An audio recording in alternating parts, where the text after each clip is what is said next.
Les vents du Sahel ont changé.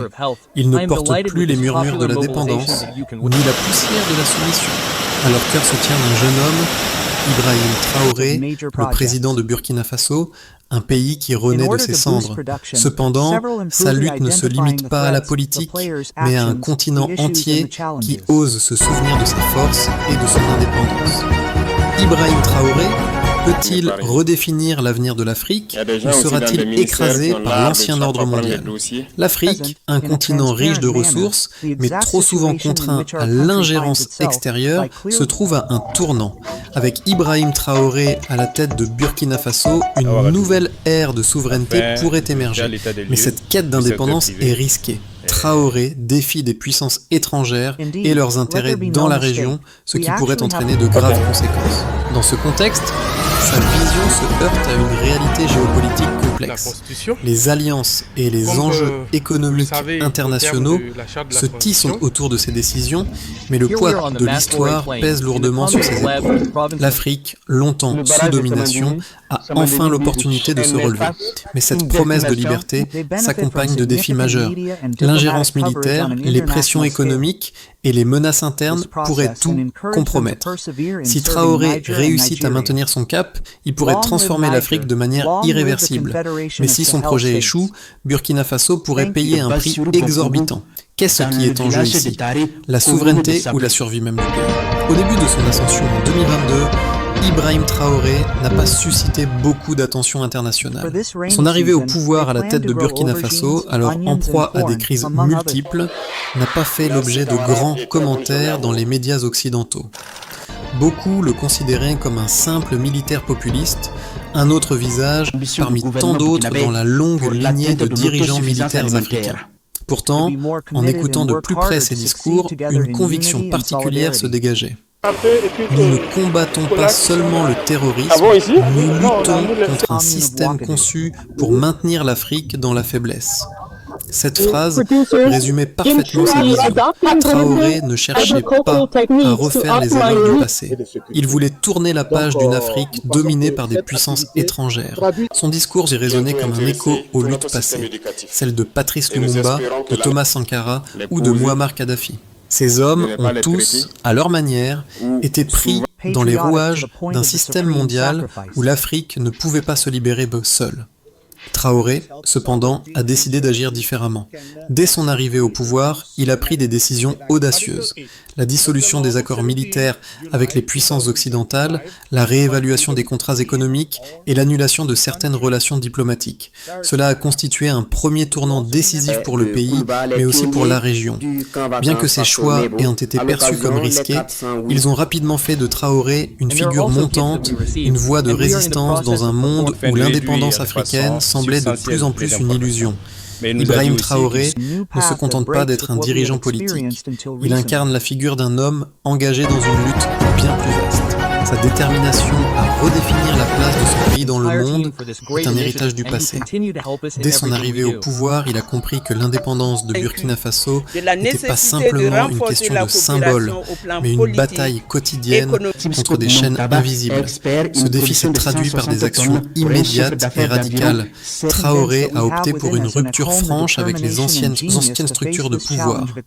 Il a annulé des accords militaires avec les puissances occidentales, expulsé des diplomates étrangers et mis en place des réformes économiques visant à renforcer l'autosuffisance du pays. Les premières mesures ont été drastiques, mais elles ont également envoyé un message fort. Au début, le monde a observé ces gestes avec scepticisme, certains les qualifiant de téméraires, d'autres de précurseurs de révolution.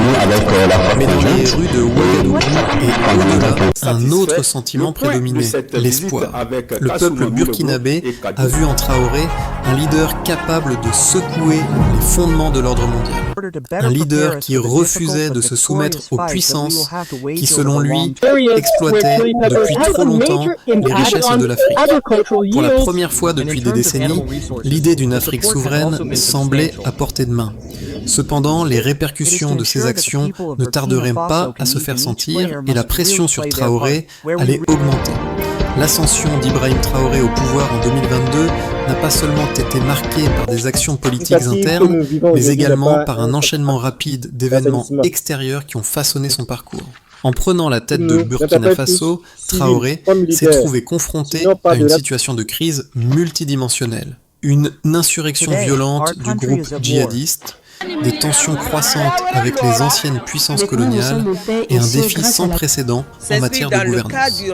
Ces premières décisions, notamment la rupture des accords militaires avec la France, ont créé une onde de choc à travers la région. Les militaires français qui opéraient dans le pays ont été expulsés et l'armée burkinabé a repris le contrôle de plusieurs zones sensibles. Cependant, cette rupture avec l'ordre occidental a été loin d'être un acte isolé. En réponse, des attaques de plus en plus violentes ont secoué le pays. Des embuscades dans le nord, des explosions près des quartiers gouvernementaux et des informations sur des réseaux d'opposition soutenus par des puissances étrangères ont alimenté un climat de suspicion. Les informations circulant à Ouagadougou étaient de plus en plus accablantes. Des sources étrangères finançaient des groupes rebelles alimentant la violence et la déstabilisation. Traoré, toujours déterminé à poursuivre sa politique de souveraineté, a alors intensifié ses efforts de sécurisation du pays.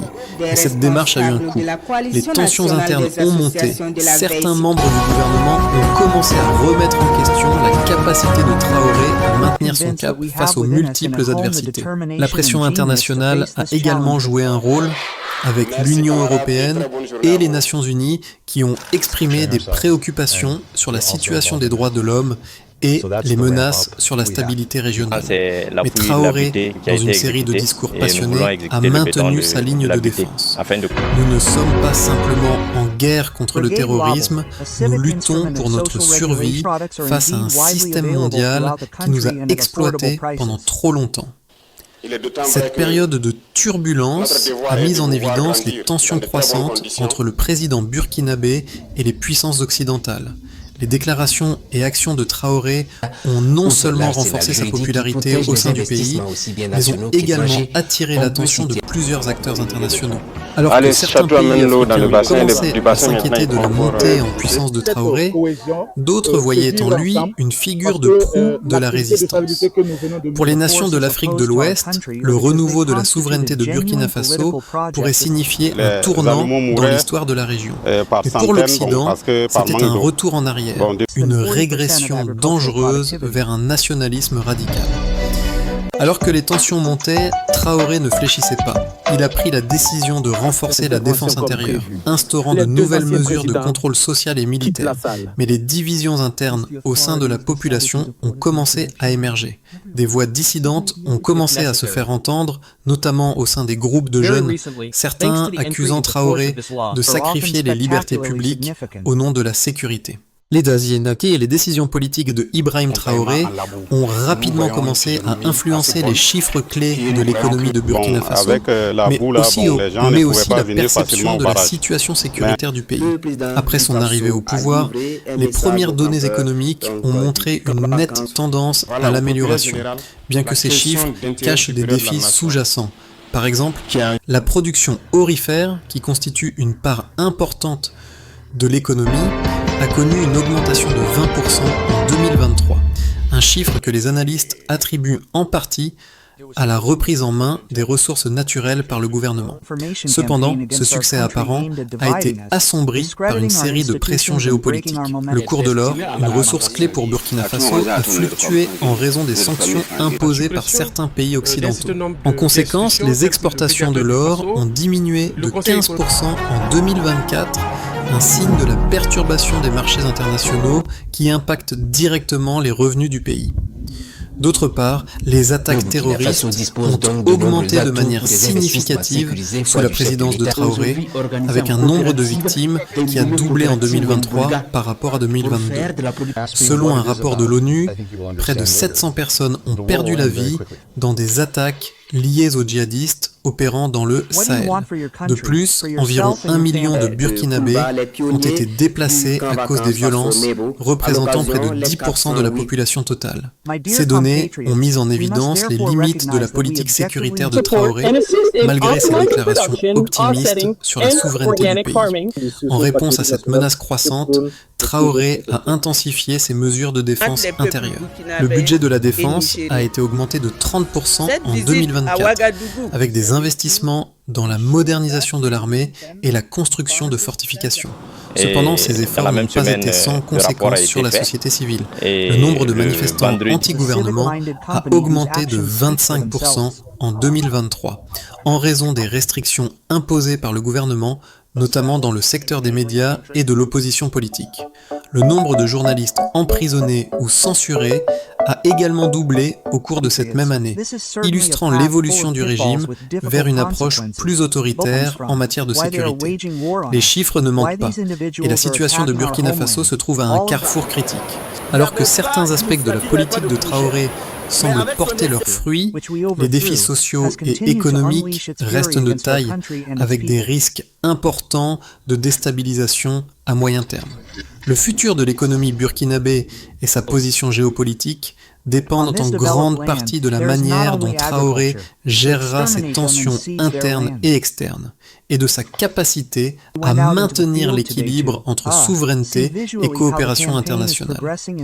Ibrahim Traoré fait face à des critiques de plus en plus vives, tant au niveau national qu'international. D'un côté, ses partisans louent son courage et sa détermination à remettre Burkina Faso sur la voie de la souveraineté. Ils soulignent son rejet des interventions étrangères et la manière dont il a réaffirmé l'autorité de l'État sur ses ressources naturelles. Pour eux, Traoré incarne un leader qui ne se soumet pas aux pressions extérieures, mais qui agit dans l'intérêt de son peuple. Ils estiment qu'en poursuivant sa politique, il offre à l'Afrique un modèle à suivre, celui d'une indépendance véritable, débarrassée de la tutelle des puissances coloniales. L'augmentation de la production d'or et les initiatives visant à renforcer l'autosuffisance économique sont perçues comme des preuves tangibles de la réussite de sa vision. Cependant, cette vision rencontre une forte opposition, notamment de la part des critiques internationaux et de certains acteurs de la société civile burkinabé. Les observateurs occidentaux dénoncent l'autoritarisme croissant du régime de Traoré, qui, selon eux, le terrorisme n'est que la manifestation la plus violente de l'impérialisme. En réduisant la liberté de la presse, en réprimant les voix dissidentes et en imposant des mesures de contrôle strictes, Traoré crée un environnement politique de plus en plus oppressif. Les sanctions économiques et les pressions diplomatiques croissantes de l'Occident ne font qu'intensifier ce climat de défiance. Ces critiques soulignent que le modèle de Traoré, bien qu'il soit perçu comme un acte de résistance, pourrait finir par isoler Burkina Faso sur la scène mondiale, entravant sa capacité à nouer des alliances stratégiques et à attirer les investissements nécessaires à sa croissance. Ainsi, le débat autour de Traoré se résume à un dilemme complexe. Jusqu'où un pays peut-il aller dans sa quête de souveraineté avant que cette même quête n'entraîne des coûts intolérables pour sa société et son économie? Tandis que certains le voient comme un héros, d'autres craignent que ces politiques risquent de transformer Burkina Faso en un État isolé, vulnérable aux ingérences extérieures et à l'instabilité intérieure. Pour la première fois, l'Afrique semble sur le plaisir pour moi de d'avoir rencontré Ibrahim Traoré, dans sa quête de souveraineté, fait face à un tournant décisif. Son leadership, bien qu'empreint de défis, cache une réalité bien plus complexe. L'isolement peut-il réellement protéger ? Alors que le pays endure des attaques internes et une pression internationale croissante, une question persiste. Jusqu'où Burkina Faso pourra-t-il résister sans compromettre ses fondations? La réponse à cette question pourrait redéfinir non seulement l'avenir du pays, mais celui de toute l'Afrique. Car dans ce combat pour la liberté, les enjeux sont plus grands qu'une simple lutte locale. Ils s'inscrivent dans un mouvement continental, une réaffirmation des droits d'un peuple longtemps soumis. Pourtant, cette voie semée d'embûches est-elle durable? Ou bien cette résistance est-elle vouée à se heurter aux mêmes forces qui ont façonné l'histoire du continent? Les conséquences de la politique de souveraineté d'Ibrahim Traoré sont visibles sur plusieurs fronts. Au niveau économique, les résultats sont partagés. D'un côté, le pays a connu une légère augmentation de sa production d'or, qui reste sa principale source de revenus, et les réformes économiques internes ont permis à Burkina Faso de réduire sa dépendance à l'égard des financements étrangers. Toutefois, l'impact de l'isolement progressif devient de plus en plus palpable. Les sanctions économiques imposées par les puissances occidentales ont entraîné une diminution de 15% des exportations de l'or et une réduction significative des investissements étrangers directs. Ces pressions économiques ont amplifié les tensions internes et mis à mal la capacité du pays à maintenir sa stabilité financière à long terme. Les conséquences sécuritaires sont tout aussi lourdes. Les attaques terroristes, bien que toujours fréquentes, ont été partiellement contenues grâce à un renforcement de l'armée et des mesures de sécurité interne. Cependant, la lutte contre les groupes djihadistes reste complexe, avec un nombre de victimes ayant doublé en 2023. En dépit des efforts de Traoré pour sécuriser les frontières et les régions stratégiques, les populations locales continuent de vivre dans la peur et l'incertitude. Les soldats burkinabés, bien que mieux équipés, sont désormais pris entre plusieurs feux. La menace extérieure des terroristes et les tensions internes croissantes. Sur le plan diplomatique, les relations avec les pays voisins ont évolué. Le soutien tacite de certains États africains, notamment le Mali et le Niger, suggère une volonté de former un bloc résistant face aux influences extérieures. Cependant, cette solidarité régionale est fragile, et la question demeure, si le projet de Traoré échoue, quel impact cela aura-t-il sur le Sahel et sur l'ensemble du continent africain? L'isolement diplomatique de Burkina Faso pourrait affaiblir cette alliance, la rendant vulnérable aux manœuvres géopolitiques extérieures. Les conséquences sociales sont également significatives. Les populations burkinabées, notamment les jeunes, sont partagées. Si certains voient dans Traoré un héros qui lutte pour l'indépendance du pays, d'autres dénoncent la répression croissante des libertés et les restrictions imposées sur la presse et puis là la dissidence. La société civile se divise et une frange importante de la population se questionne sur la viabilité à long terme du modèle proposé par le président. Ainsi, bien que la souveraineté semble offrir à l'Afrique une voie vers la libération, elle est loin d'être sans coût. Les sacrifices économiques, sécuritaires et sociaux risquent d'alimenter un cycle de mécontentement, dont les effets se feront sentir sur plusieurs générations. La réalité de cette politique ambitieuse est plus complexe qu'elle n'en a l'air. Les résultats ne sont pas univoques et la stabilité de l'État burkinabé repose sur un équilibre fragile. À l'horizon de 6 à 12 mois, plusieurs scénarios peuvent se dessiner pour Burkina Faso sous la présidence d'Ibrahim Traoré. 3 trajectoires principales s'offrent au pays, chacune avec des implications profondes sur son avenir. Considérons d'abord le scénario de base. Les réformes de Traoré portent leurs fruits à moyen terme. La production d'or continue d'augmenter, soutenue par une gestion plus efficace des ressources naturelles. Le gouvernement parvient à stabiliser la situation sécuritaire, bien que les attaques terroristes demeurent sporadiques. L'isolement diplomatique reste un défi, mais les relations avec les pays voisins du Sahel, comme le Mali et le Niger, permettent de former un bloc résistant qui partage les mêmes objectifs d'indépendance économique et politique. L'économie, bien que fragilisée par les sanctions, commence lentement à se redresser grâce à des politiques d'autosuffisance et à une gestion interne plus rigoureuse. Le peuple burkinabé se divise cependant sur la question des libertés avec des manifestations sporadiques demandant un retour à plus de transparence et de démocratie. Passons maintenant au scénario optimiste. Si le gouvernement de Traoré parvient à naviguer habilement entre souveraineté et coopération régionale, il pourrait voir une réelle amélioration dans la stabilité intérieure et les relations extérieures. Le pays pourrait intégrer une coalition plus large d'États africains, cherchant à rompre avec les anciennes dépendances coloniales. Cela pourrait se traduire par une meilleure sécurité, des accords commerciaux régionaux renforcés et un renforcement des infrastructures nationales. En dépit de la pression internationale, les réformes internes, associées à une gestion plus transparente, renforcent la confiance populaire et attirent des investisseurs intéressés par l'opportunité d'un marché autonome en Afrique. Le pays pourrait ainsi retrouver une certaine prospérité et un équilibre interne entre sécurité et liberté. Examinons enfin le scénario pessimiste. Si la pression extérieure et interne devient trop forte, le pays pourrait sombrer dans une crise encore plus profonde. L'isolement diplomatique entraînerait une réduction dramatique des échanges commerciaux et une augmentation des pénuries de ressources. Les tensions sociales pourraient déboucher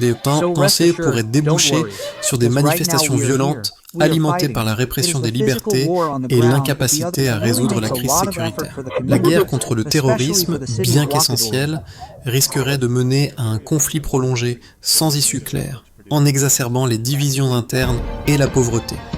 Si ces conditions persistent, la stabilité politique de Traoré pourrait être sérieusement remise en question et le pays se retrouverait peut-être dans une position encore plus précaire, avec des conséquences incertaines pour la région.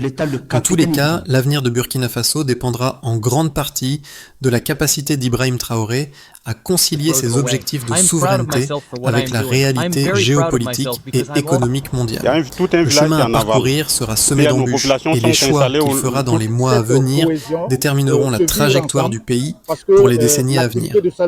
La situation de Burkina Faso sous Ibrahim Traoré pose des questions qui vont bien au-delà des frontières du pays. Le modèle qu'il défend, un équilibre fragile entre souveraineté, sécurité et répression, résonne dans toute l'Afrique. Les experts de tous les deux pays, c'était la première des influences extérieures tout en cherchant à garantir leur stabilité interne. Pour les autres nations africaines, le chemin tracé par Traoré pourrait être vu comme un exemple de ce que pourrait être un avenir post-colonial. Un avenir où l'Afrique ne demande plus pardon ni permission, mais prend pleinement en main son destin. Pour les citoyens africains ordinaires, les questions soulevées par le parcours de Traoré sont simples mais cruciales. Jusqu'où faut-il aller pour garantir l'indépendance ? La souveraineté, telle qu'elle est définie par Traoré, n'est pas un privilège, mais une lutte quotidienne. Mais, comme dans tout combat, il y a un prix à payer. La répression des voix dissidentes, l'isolement économique et l'instabilité croissante ne sont que quelques-unes des conséquences du choix audacieux fait par le leader burkinabé. Ce modèle, aussi attractif soit-il pour certains, n'est pas sans sacrifice. Dans ce contexte, les citoyens africains doivent se demander si le prix de cette souveraineté vaut le coup en termes de liberté et de stabilité. Les jeunes générations, en particulier, se trouvent à un carrefour décisif. Accepter une souveraineté qui vient avec une gestion autoritaire ou plaider pour un avenir où liberté et démocratie marchent main dans la main avec l'indépendance économique. Traoré, pour certains, est un héros. Pour d'autres, un avertissement. Mais une chose est certaine, son héritage, qu'il soit couronné de succès ou de déclin, marquera profondément la politique africaine de demain. Pour que Burkina Faso trouve un équilibre durable entre indépendance et développement, Ibrahim Traoré devra naviguer avec précaution dans les mois et années à venir. La clé de son succès réside dans la capacité à transformer la souveraineté qu'il revendique en une véritable prospérité pour son peuple. Cela nécessitera de définir une feuille de route claire qui réponde aux défis actuels tout en restant fidèle à ses idéaux. Voici 3 étapes cruciales pour aller de l'avant. Premièrement, le renforcement de la gouvernance interne. La première étape consiste à établir une transparence accrue dans les décisions politiques. Cela implique non seulement un renforcement des institutions démocratiques, mais aussi un contrôle plus strict sur les finances publiques et une lutte contre la corruption qui reste un problème majeur. Traoré devra s'assurer que l'État offre à ses citoyens des services de base tout en maintenant une gestion efficace des ressources naturelles du pays. Deuxièmement, le développement économique régional. La deuxième étape devrait être la création de partenariats plus solides au sein de la région du Sahel. Traoré pourrait, par exemple, initier une coopération économique plus poussée avec les pays voisins, comme le Mali et le Niger, en partageant des ressources et en renforçant les infrastructures transfrontalières. Cela permettrait de diversifier les sources de revenus et de réduire la vulnérabilité aux pressions internationales. Troisièmement, la réconciliation sociale et le dialogue national. Une solution durable passerait par un dialogue national inclusif. Le gouvernement de Traoré devra écouter et répondre aux préoccupations des opposants politiques et des groupes de la société civile. La répression des libertés, bien qu'elle puisse sembler nécessaire pour la sécurité, pourrait fragiliser l'unité nationale et provoquer des tensions internes irréparables. Un compromis serait essentiel pour maintenir l'équilibre et la paix sociale. Le chemin vers une Afrique véritablement souveraine n'est pas simple, mais avec ces 3 étapes, Traoré pourrait non seulement réussir à préserver l'indépendance de son pays, mais aussi à offrir un modèle durable à toute la région. Au cœur de la révolution menée par Ibrahim Traoré, un thème récurrent émerge, celui de la lutte pour la liberté, non seulement politique mais aussi économique.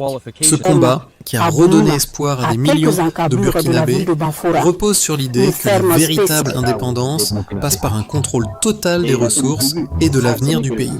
Comme le disait Sankara avant lui, l'indépendance n'est pas un cadeau, c'est une conquête. Traoré, tel un héritier de cette pensée, s'efforce de transformer cette idée en réalité. Cependant, l'un des défis les plus redoutables qu'il doit affronter est de maintenir cet équilibre entre la souveraineté retrouvée et la préservation des libertés essentielles. Le peuple de Burkina Faso a montré qu'il était prêt à se battre pour son indépendance. Mais cette indépendance, une fois acquise, pourra-t-elle vraiment se maintenir sans compromettre l'esprit même de la révolution ? L'avenir dira si ce modèle de résistance est viable, ou si les murs érigés pour défendre la souveraineté finiront par enfermer un pays en quête de liberté dans ses propres frontières. L'histoire de Burkina Faso, sous la présidence d'Ibrahim Traoré, n'est qu'un exemple parmi tant d'autres de la lutte incessante de l'Afrique pour se libérer des chaînes du passé.